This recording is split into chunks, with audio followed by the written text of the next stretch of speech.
13장 34절 35절입니다. 우리 다 한 음성으로 합독하겠습니다. 새 계명을 너희에게 주노니 서로 사랑하라. 내가 너희를 사랑한 것 같이 너희도 서로 사랑하라. 너희가 서로 사랑하면 이로써 모든 사람이 너희가 내 제자인 줄 알리라. 아멘. 성탄 인사 한번 할까요? 메리 크리스마스. 감사합니다. 감사합니다. 어린아이의 사람의 몸을 입으시고 어린아이로 오신 예수님의 성탄절을 맞이하게 되었습니다. 성탄의 은총이 모든 성도님들과 가족 위에, 가정 위에, 생업 위에 가득하기를 축복합니다. 2000년 전 우리 메시아이신 예수님은 어린아이의 모습으로 오셨습니다. 사람으로 오셨습니다. 여자의 후손으로 오시겠다 예언하신 대로 여자의 후손으로 오셨습니다. 그러나 동정녀 마리아에게 성령으로 잉태되어서 죄는 없으십니다. 죄 없으신 주님께서 죄인들인 우리 인류, 우리를 구원하시기 위해서 십자가에 못 박히셔서 피 흘려 죽으셨습니다. 피 흘림이 없은즉 죄사함이 없기 때문에 그렇습니다. 육체의 생명은 피에 있다. 피가 그 죄를 속한다. 그렇게 말씀하고 있기 때문에 예수님은 우리의 죄를 대속하시기 위해서 십자가에 못 박히셔서 죽으셨습니다. 그리고 죽은 지 사흘 만에 죽은 자 가운데서 다시 살아나셨습니다. 할렐루야. 그리고 그 주님은 40일 동안 이 땅에 계시다가 감람산에서 예수 제자들이 보는 대로 보는 가운데 주님이 승천하셨습니다. 하나님 나라로 가셨습니다. 하나님 나라로 가시면서 갈릴리 사람들아 어찌하여 서서 하늘을 쳐다보느냐. 여러분 감람산에서 예수님이 이제 승천하실 때 또 주님이 감람산에서 재림하실 거거든요. 감람산으로. 그런데 감람산은 바로 예루살렘입니다. 예루살렘. 자, 예루살렘인데 쉽게 말해서 서울에 우리 마산 사람들이 가서 올라갔다는 거죠. 그러면 예수님이 말씀하시면 뭐라 하셔야 되겠습니까? 이봐라 서울 사람들아, 서울 시민들아, 나는 올라가는 모습 그대로 다시 올 거다. 그래 해야 말이 좀 맞잖아요. 그런데 주님은 마산 사람들아 하신 것처럼 갈릴리 사람들아 어찌하여 서서 하늘을 쳐다보느냐. 너희가 본 그 모습 그대로 다시 오겠다 라고 말씀하셨습니다. 갈릴리 사람들에게. 다시 말해서 주님의 재림을 기다리는 공동체에게 다시 오겠다 하신 거죠. 그러니까 주님의 재림을 기다리지 않는 공동체는 주님이 신랑으로 오시는 것이 아니라 심판의 주님으로 오시기 때문에 두려운 것입니다. 그래서 주님의 재림을 갈망하고 기다리는 재림 공동체에게 주님이 신랑으로 오신다는 겁니다. 그래서 갈릴리 사람들아 어찌하여 서서 하늘을 쳐다보고 있느냐. 너희 가운데 올리우신 이 예수는 하늘로 올라가신 모습 그대로 다시 오실 것이라 하고 주님 곁에 서 있는 두 사람이 천사겠지요. 갈릴리 사람들에게 말해줍니다. 성탄절 이 아침 우리는 주님의 성찬에 참여하면서 성탄과 성찬과 재림에 관한 말씀을 세 가지로 나누어 보겠습니다. 첫 번째로 요한이 전해주는 복음의 성격은 하나님과의 친밀한 사랑의 관계임을 말해주고 있습니다. 믿음이 뭐냐, 신앙이 뭐냐, 그것은 하나님과의 친밀한 사랑의 관계다 라는 것을 요한 사도는 우리에게 전해주고 있습니다. 그러니까 성탄절 이 아침 여러 가지 상술이 백화점이나 가게나 뭐 여러 가지 상술이 판을 치는 행행하는 이때에 성탄절 이 아침에 우리가 꼭 마음 가운데 가슴 깊이 새겨야 할 것은 주님과의 친밀한 사랑의 교제 안으로 들어가는 것. 주님과의 친밀한 사랑의 그 관계를 붙잡는 것. 그것이 성탄절의 핵심적인 의미다. 자, 요한이 전해주는 복음의 성격은 예수님은 하나님의 새로운 언약이라는 것입니다. 예수님은 하나님의 백성들과 맺으시는 새로운 언약으로서의 예수를 전해주는 겁니다. 이 새로운 언약으로서의 예수 그리스도를 구주로 구원의 주로 받아들이는 그 핵심이 친밀한 사랑의 교제에 있다라는 것을 요한 사도는 그의 복음서를 통해서 우리에게 전해주고 있습니다. 마태, 마가, 누가, 요한복음 4복음서의 성격을 알려면 그 복음서의 방향이 무엇을 향하여 나아가고 있는지 그 방향성과 성격을 알기 위해서는 각 복음서의 첫 번째 주님이 행하신 기적을 보면 알 수 있습니다. 요한복음에서 주님이 첫 기적을 보여주는 장면은 요한복음 2장 1절로 11절인데요. 물로 포도주를 만드시는 표적입니다. 자, 가나 혼인잔치에 예수님께서 물로 포도주를 만드셨습니다. 요한이 전해주는 예수님의 사역의 방향, 사역의 성격은 친밀함을 강조하면서 주님의 신부를 세우는 데 초점이 있습니다. 무엇을 세우는 데 초점이 있다고요? 주님의 신부를 세우는 데 초점이 있어요.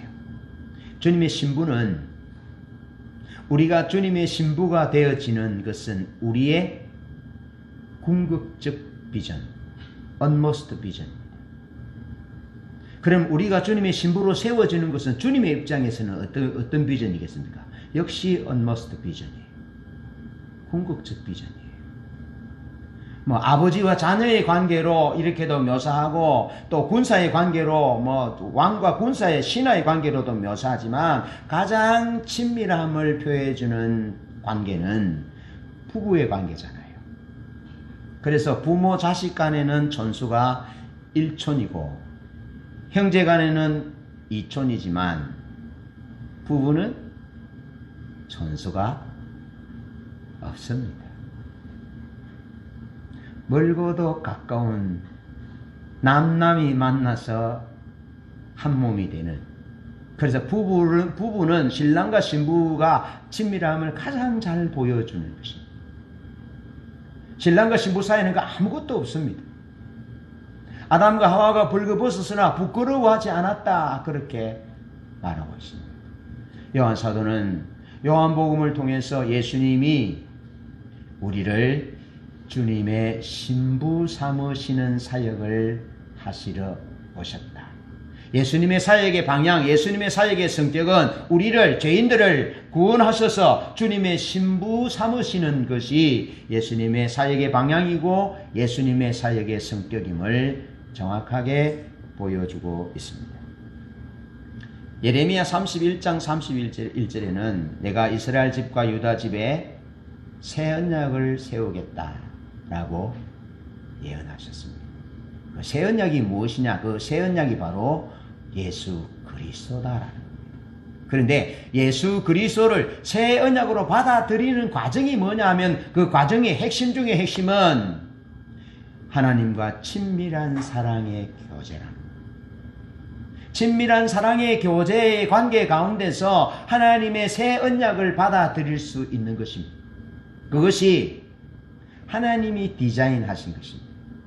하나님과의 친밀한 사랑의 교제 가운데 들어가야만이 예수 그리스도가 하나님의 새 언약인 것이 비로소 보여지는 것입니다. 그것을 요한 사도는 요한복음 2장 1절 2절에서 이렇게 말하고 있습니다. 갈릴리 가나에 혼례가 있어 예수님과 그의 제자들도 혼례의 청함을 받았다. 그랬습니다. 가나 혼인잔치, 어머니와 아는 친척집이 아닌가 그렇게 봅니다. 그래서 예수님도 초청받았고 예수님의 제자들이 초청을 받았습니다. 그런데 그 이스라엘의 갈릴리의 혼인잔치는 7일 동안 계속돼요. 7일 동안. 근데 포도주가 떨어졌어요.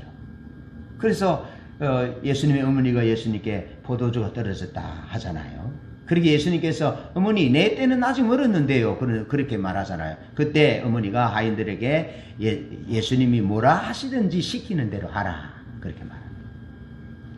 그때 예수님이 돌 항아리 6에 하인들에게 물을 채우라. 그럽니다. 그래서 하인들이 예수님의 어머니가 시킨 대로 돌 항아리 6에 물을 가득 채웁니다. 그때 예수님이 이제 떠서 연회장에게 갖다 주라.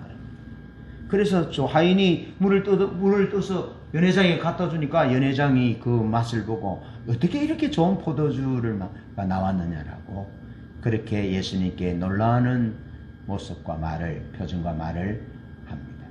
여러분, 가나 혼인잔치에 예수님이 물로 포도주를 만드신 이 놀라운 사실, 이것이 예수님의 사역의 방향, 사역의 성격을 보여주는 것입니다. 갈릴리 가나 결혼 풍습은 신랑이 신부에게 청혼할 때 포도주를 부어줍니다. 자, 신랑의 아버지가 결혼 서약서를 읽고 그리고 신랑이 신부에게 포도주를 부어서 줍니다. 가나에 가니까 가나의 선교사님이 히브리 대학에서 공부하신 선교사님이 직접 설명을 해 주었습니다. 그때 내 눈이 좀 뜨여지게 되었죠. 신랑이 포도주를 부어서 신부에게 주면 그것을 받을지 받지 않을지의 결정은 신부의 어머니도 아니고 신부의 친구도 아니고 신부의 아버지도 아니고 신부가 결정한다는 겁니다. 그래서 신부가 그 신랑이 주는 포도주 잔을 받아서 마시면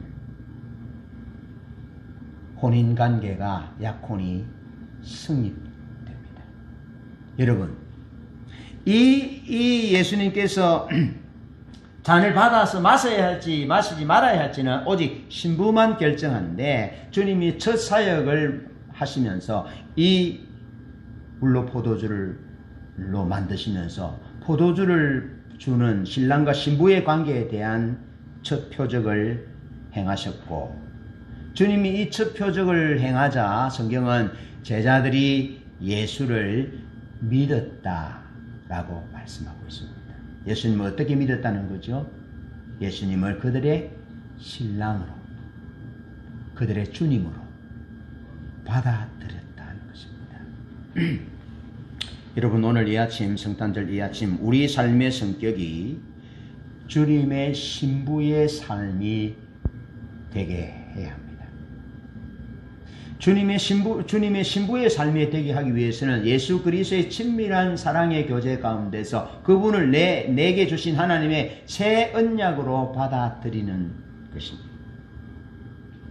하나님은 우리를 사랑하셔서 너무나 쉽고 너무나 알 수 있는 문화적인 이해를 통해서 우리가 주님을 잘 받아들일 수 있도록 그렇게 하시는데 오늘은 갈릴리 가나에 있는 결혼 풍습을 통해서 우리가 주님과의 친밀한 사랑의 교제 가운데, 관계 가운데서 주님을 새 언약의 주님으로 포도주를 받아 마시는 그런 결정을 할 수 있도록 하나님이 은혜를 베푸셨다. 영적인 눈을 여셔서 성령님이 영적인 눈을 여셔서 우리가 포도주를 받아 마실 수 있도록 하신 거죠. 그러면 포도주 다 받아 마셨잖아요. 예사로운 포도주가 아닙니다. 여러분, 우리가 포도주를 받아 마시는 것은 단순히 주님이 죽으심, 나를 위하여 피 흘리신 것을 기억하는 것에, 기념하는 것에만 있는 것이 아니라 내가 이 포도주 잔을 받아 마심으로 주님의 신부로서 내가 승낙했다는 겁니다. 우리 자신 한 사람 한 사람이 개인의 인격과 개인의 믿음으로, 마음으로 믿어 입으로 신하여 나는 주님의 신부가 되겠습니다 하고 받아들인 것이라 이 말이죠. 그래서 그렇게 받아들임으로 인해서 새 언약으로 오신 예수 그리스도 그분이 우리의 새 언약이 되셨다. 우리의 주님이 되셨고 우리의 신랑이 되셨다. 약혼 관계가 성립됐다는 겁니다. 약혼 관계가. 할렐루야. 약혼 관계가 성립됐다. 새 언약의 성탄절이 되게 하고 새 언약을 받아들인 주님의 신부 약혼자가 되셨다는 것을 기억하면서 정체성을 분명히 하는 성탄절이 되기를 바라고요. 두 번째로 요한을 통해서 외치시는 주님의 외침은 주님은 다시 오신다는 것입니다. 주님은 다시 오신다. 주님이 십자가를 지시기 전 최후의 만찬에서 마치 갈릴리 가나에서 있었던 혼례 중에 있었던 것처럼 포도주를 부어 신부에게 주는 것처럼 제자들에게 포도주를 부어 주셨습니다.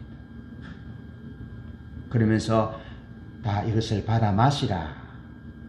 받아 마시라. 이 잔은 내 피로 세우는 새 언약이니 그렇게 말씀하십니다.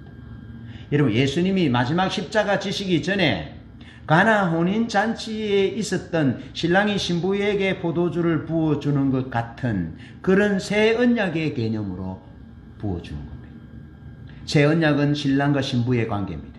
친밀한 사랑의 교제를 통해서 신랑이 되고 신부가 되는 그것이 새 언약인데 그것을 주님이 십자가 지시기 전 마지막 최후의 만찬에서 포도주를 부어주시면서 그렇게 말씀하셨다는 겁니다.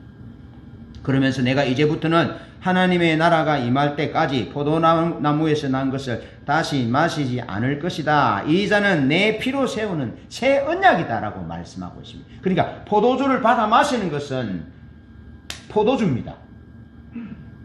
포도주. 예수님의 피가 아닙니다. 그런데 이 포도주는 예수님의 피를 상징하는 겁니다.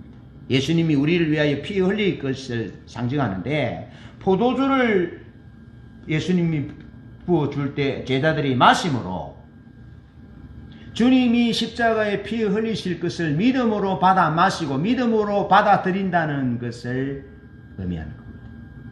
그렇게 주님이 십자가 지시기 전 최후의 만찬에서 제자들에게 포도주를 부어 주셨습니다. 그러면서 이 잔은 내 피로 세우는 새 언약이니 예수님이 포도주를 부어주심으로 제자들이 잘 이해할 수 있는 그런 혼인관계에 대해서 주님이 설명해 주시면서 주님이 십자가에서 사실적으로 자신의 몸을 찢어서 피를 흘려주심으로 주님과의 친밀한 사랑의 교제 가운데서 그 주님의 피 흘리심이 우리 죄를 위한 피 흘리심인 것을 받아들이면 구원을 얻을 수 있도록 그렇게 주님이 말씀해 주신 것입니다. 여러분 주님이 포도주 잔을 주실 때 마셔야 됩니까? 마시지 않아야 됩니까? 마셔야 합니다. 주님이 십자가에 피 흘리신 것을 믿음으로 받아들여야 합니까? 받아들이지 않아야 합니까? 믿음으로 받아들여야 돼요. 믿음으로 받아들이는 것을 요한복음 6장에는 먹는다, 내 살을 먹는다, 내 피를 마신다라는 의미입니다. 믿음으로 받아들이는 것입니다. 여러분 주님이 포도주 잔을 주실 때 제자들이 그 잔을 받아 마셨습니다. 누가복음 22장 20절로 22절에 보면 가롯 유다도 이 잔을 받은 것으로 보입니다. 그런데 마태복음 26장 25절이나 30절, 마가복음 14장 21절로 26절을 보면 유다가 그날 최후의 만찬 끝까지 있다가 겟세마네 동산에 갔을 때 그 시간상으로 볼 때 제 대제사장의 군병들을 데리고 온 이런 부분들을 볼 때 아마 가룟 유다는 주님이 주시는 포도주 잔을 마시지 않았을 가능성도 있겠다. 그렇게 보여지는 겁니다. 그러니까 주님이 포도주 잔을 받아 마시면 주님의 신부가 되어져야 된다. 신부로 주님이 청혼을 허락하는 거다라는 부분을 가룟 유다는 그것을 받아 마시지 않았을 가능성도 있다는 겁니다.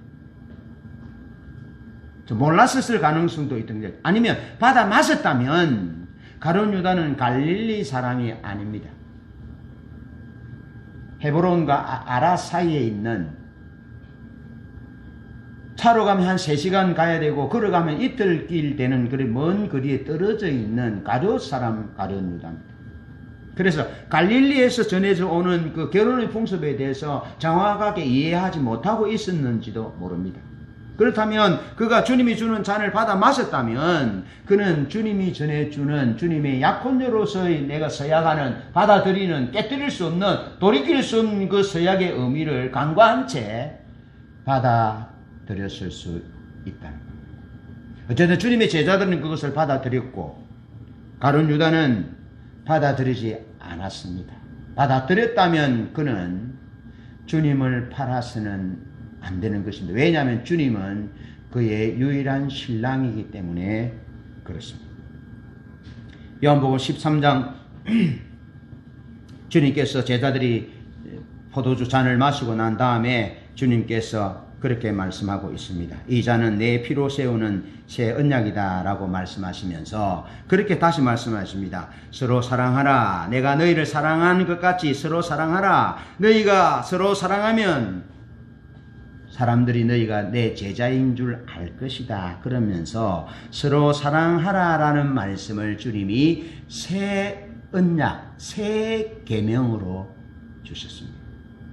서로 사랑하는 것이 새 계명입니다. 주님이 우리를 사랑하신 것처럼 서로 사랑하는 것이 주님이 포도주 잔을 주신 후에 제자들에게 주신 새 계명입니다.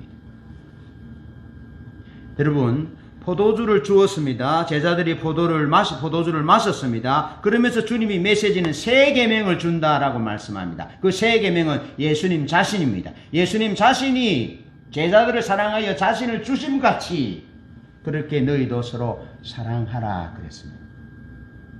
사람이 친구를 위해서 자기 목숨을 버리면 이에 있었던 큰 사랑이 없다라고 말씀하시면서 사랑이 새 계명이다. 사랑이신 주님이 새 계명이시고 주님처럼 그렇게 살아가는 자는 새 계명을 지키는 사람임을 주님이 말씀합니다. 그러면서 주님은 곧이어서 요한복음 14장 1절로 3절에 재림에 관해서 말씀하십니다. 재림에 관해서. 여러분, 갈릴리의 결혼 풍습은 이제 신랑이 포도주 잔을 주잖아요. 그러면 신부가 그걸 받아서 마십니다. 그러면 청혼이 이제 약혼이 성립이 됐어요. 그러면 신랑이 자기 집에 가서 1년 동안 하는 일이 있어요. 신부도 1년 동안 신랑을 만나기 전까지 하는 일이 있어요. 여러분, 신랑이 준비해야 할 일이 있고 신부가 준비할 일이 있습니다. 분명한 것은 요한계시록 1장 4절도 그렇고 7절도 그렇고 요한복음 14장 1절로 3절에서 내가 그 처를 마련하고 난 이후에 다시 오겠다. 다시 오겠다. 알파와 오메가요, 처음과 나중에 시작과 끝이 되신 주님은 다시 오실 것이다. 다시 오실 것이다.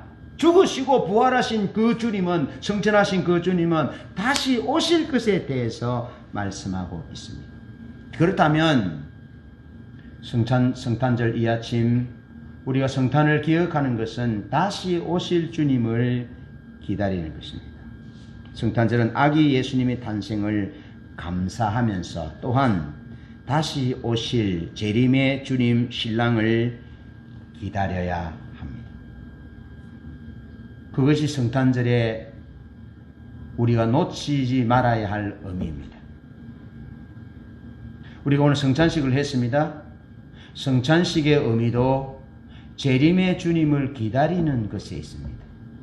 우리 위에 십자가 지시고 죽으신 그 은혜의 주님, 감격의 주님, 사랑의 주님에 대해서 고맙고 눈물만 흘리고 있는 것이 아니라 그렇게 주님이 희생하셔서 우리를 주님의 신부 삼으셨다면, 약혼자 삼으셨다면 이제 우리는 주님을 기다려야 한다. 주님을 기다리는 공동체가 교회 공동체입니다. 주님을 기다리셔야 합니다. 할렐루야. 기다리고 기다려야 합니다. 마지막으로 그러면 무엇을 준비하며 어떻게 살아야 하느냐? 그것을 성경은 우리에게 말합니다. 마태복음 25장 13절에서는 그러므로 깨어 있으라. 신랑이 언제 올지 모른다. 밤에 도적이 불현듯이 오는 것처럼 도적과 같이 올 것이다. 깨어 있으라. 그렇게 말씀하고 있습니다. 깨어 있으면서 등불과 기름을 준비해야 한다. 마태복음 25장에 등불과 기름을 준비하지 못했던, 등은 준비했는데 기름은 준비하지 못한 어리석은 5 처녀는 결국에는 혼인잔치에 들어가지 못했잖아요. 신랑이 언제 올지 모릅니다. 갈릴리 결혼 풍습에 보면 신랑이 언제 올지 몰라요. 신랑. 그래서 깨어 있어야 한다는 것입니다. 그러면서 깨어서 뭘 준비해야 되냐 하면은 등과 기름을 준비해야 된다는 겁니다. 그래서 여러분, 신땡땡 집단에서는 이 등과 기름을 성경 말씀과 또 그 교주가 풀어주는 말씀으로 해석합니다. 성령은 없습니다. 신땡땡 집단에는 성령이 없다 그랬죠. 여러분, 여기서 말하는 기름이 성령에 해당합니다. 성령. 그래서 요한계시록에 주님이 오겠다라고 말씀하시면서 그의 신부된 교회들에게 말씀할 때 성령이 교회들에게 하신 말씀을 들을지어다. 성경은 정확하게 성령을 말하고 있습니다. 성령이 교회들에게 주시는 말씀을 들을지어다. 친밀한 사랑의 교제 가운데서 성령이 주시는, 왜 성령이 교회들에게 주신 말씀을 들어야 합니까? 주님이 보혜사로서 성천하셨고, 성전하신 주님이 또 다른 보혜사를 보내주셨는데, 그 보혜사는 아버지와 아들로부터 발출하신 성령이에요. 그런데 그 보혜사는, 우리에게 오신 보혜사는 참 보혜사지 예수 그리스도에 대해서 말씀하셔요. 예수 그리스도가 말씀하신 것, 그리고 성경에 기록된 것, 예수님이 말씀하신 것에 대해서 말씀하시기 때문에 성령이 교회들에게 말씀하신 것을 들어야만이 이 성경 말씀을 해석할 수 있고, 성령이 교회들에게 하신 말씀을 들어야만이 문자에 매이지 않고 주님을 따라가고 동행할 수 있는 것입니다. 그래서 정통교단에서는 이 기름을 성령으로 얘기합니다. 아시겠죠? 그럼 등이 뭐냐? 등은 의로운 행실이라는 겁니다. 의로운 행실. 사역이라고도 표현합니다. 구제와 기도와 금식. 주님은 심은 대로 거둔는다 말씀하십니다. 행한 대로 보응받는다라고 말씀하고 있습니다. 그러니까 등과 기름과 등을 준비한다는 것은 성령에 민감하여 성령이 말씀하신 대로 따라가야 하고, 성령께서 참 보혜사신 예수 그리스도에 대해서 깨닫게 하시고 말씀하시는 부분들을 따라가야 되고, 뿐만 아니라 우리의 삶을 거룩하고 진실한 의로운 삶으로 살아내어야 한다는 겁니다. 아시겠죠? 여러분, 이단들의 특징이 무엇인 줄 아십니까? 삶이 없습니다. 가정을 파괴시킵니다. 쉽게 이혼하라 그럽니다. 쉽게 부모 자식 관계를 끊어놓습니다. 그것은 주님이 원하는 등이 아니에요. 제가 늘 강조하잖아요. 남편들에게, 아내들에게, 안 믿는 가족들에게 잘 섬기고 잘해라. 그것이 바로 등이에요. 등. 그렇게 성령 기름과 등불을 준비하면서 깨어 있어야 한다. 왜? 신랑이 언제 올지 모르기 때문에. 자, 그럼 신랑이 준비하는 것과 신부가 준비할 것이 있는데요. 신랑은 뭘 준비하느냐? 신랑은 내가 아버지 집으로 가서 그 처를 마련하면 너희를 내 있는 곳으로 데려가겠다라고 요한복음 14장에서 주님이 말씀하세요. 그럼 신랑이 하는 것은 거처입니다. 처소를 마련하는데 1년 동안 아버지 집에서 신혼살림을 할 수 있는 집을 만들어요. 집을 1년 동안 만들어요. 누가요? 신랑. 그럼 신랑이 이제 집을 다 만들었어요. 그럼 신랑이 집만 만드는 것이 아니라 잔치할 것도 만드는 거예요. 잔치할 준비를. 얼마 동안? 1년 동안. 그래 놓고 신랑이 아버지한테 쪼르는 거예요. 아버지, 신부 데려오고 싶은데요. 신부 데려오고 싶은데 다 됐는데요. 여러분, 신랑이 신부를 얼마나 보고 싶고 얼마나 데려오고 싶겠습니까? 그것이 지금 누구의 마음이라고요? 주님의 마음이. 주님이 우리를 지금 데려오고 싶어서 안달이 났어요. 안달이. 그런데 그 때와 시기는 누가 결정한다고요? 아버지만 하신다. 그래서 아버지가 허락해야 돼. 아버지가 신부를 데려오너라 말씀이 떨어져야 이제 나팔을 불면서 가서 데리고 오는데 그건 때와 시기는 아버지만 안다는 겁니다.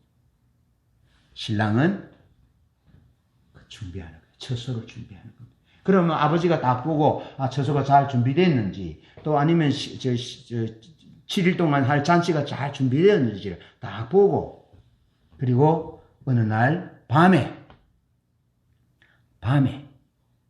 아들에게 잠자고 있는 아들에게 이제 신부를 데려와라. 그렇게 아버지가 불현듯이 말씀한다는 겁니다. 그러면 신랑이 뿔나팔을 들고 동네방네 불면서 이제 알리는 겁니다. 결혼식에 초청할 사람들을 다 알리는 겁니다. 그럼 그 나팔 소리를 듣고 이제 신랑이 집으로 오는 거죠. 그럼 신부는 뭐합니까? 신부는 웨딩드레스를 만드는 거예요. 웨딩드레스. 그럼 지금처럼 제일 모직 옷이 가게가 많아서 쉽게 살 수 있는 데는 쉽게 살겠지만 그렇지 않은 곳은 어떻게 하겠습니까? 고가를 주고 사온다든지 멀리 가서 웨딩드레스를 준비하는 겁니다. 웨딩드레스는 뭐라 그랬습니까? 요한계시록 19장에서 우리의 의로운 행실이라. 신부가 자기를 위하여 준비했으니 자기를 위해서 신부가 준비하는 것이 웨딩드레스인데 그것이 구제하고 기도하고 금식하는 것이. 그 신부가 준비하는 겁니다. 그러면서 신부가 그러면 웨딩드레스를 준비하면서 어떤 마음으로 준비하겠습니까? 신랑을 맞이하기 위해서 준비하고 그리고 신부는 어떻게 합니까? 그 웨딩드레스를 입고 자는 겁니다. 신랑이 언제 올지 모르기 때문에 딱 입고 자는 겁니다. 신랑이 딱 나팔을 보고 신랑이 오면 바로 신랑을 따라가는 겁니다. 자, 그러면서 신랑은 신부가 타고 갈 가마를 준비합니다. 그 가마를 우리가 말할 때 휴거한다, 휴거. 공중으로 들려 올라간다는 그 휴거의 의미가 뭐냐면은 신부가 신랑이 준비해서 신랑의 친구들이 가지고 오는 그 가마에 신부가 타고 신랑의 집으로 가는 것을 말합니다. 그것이 휴거입니다. 여러분 천국을 갔다 온 사람들을 경험을 들어보면 그 박용문 목사님 장로님 같은 경우에는 하나님이 하나님의 천사를 보내서 뭘 타고 갔다고 그래요. 그렇게 간증하는 것을 들었어요. 그게 휴거라는 거죠. 휴거가 공중에서 이상하게 올라가고 그런 것이 아니고 신랑이 보내주는 가마를 타고 가는 그래서 들려서 가는 겁니다. 신랑의 친구들이 들고 가마를 타고 가는 겁니다. 그것이 휴거입니다. 신랑이 뭘 준비해야 되는지 신부가 뭘 준비해야 되는지 알겠죠? 그러면서 신부가 준비해야 될 것을 더 구체적으로 보여주는데요. 제가 20살 때 들은 충격적인 이야기가 있습니다. 20살 때 내 직장에 있는 과장님이 내일 시집갈 사람하고 밤새도록 불륜의 행각을 벌였다. 내일 시집갈 신부가 신랑이 아닌 다른 남자와 깨끗하고 어렵지 못한 행동을 하고 그리고 시집을 갔다는 겁니다. 그렇게 되면 안 된다는 거죠. 신부는 오직 신랑만 기다리고 신랑을 생각하면서 신랑을 위해서 웨딩드레스를 만들고 신랑을 위해서 거룩하고 어렵고 순결한 삶을 살다가 그렇게 기다리다가 신랑을 맞이해야 된다는 것을 말씀합니다. 그러면서 성경은 이렇게 말합니다. 위의 것을 찾으라.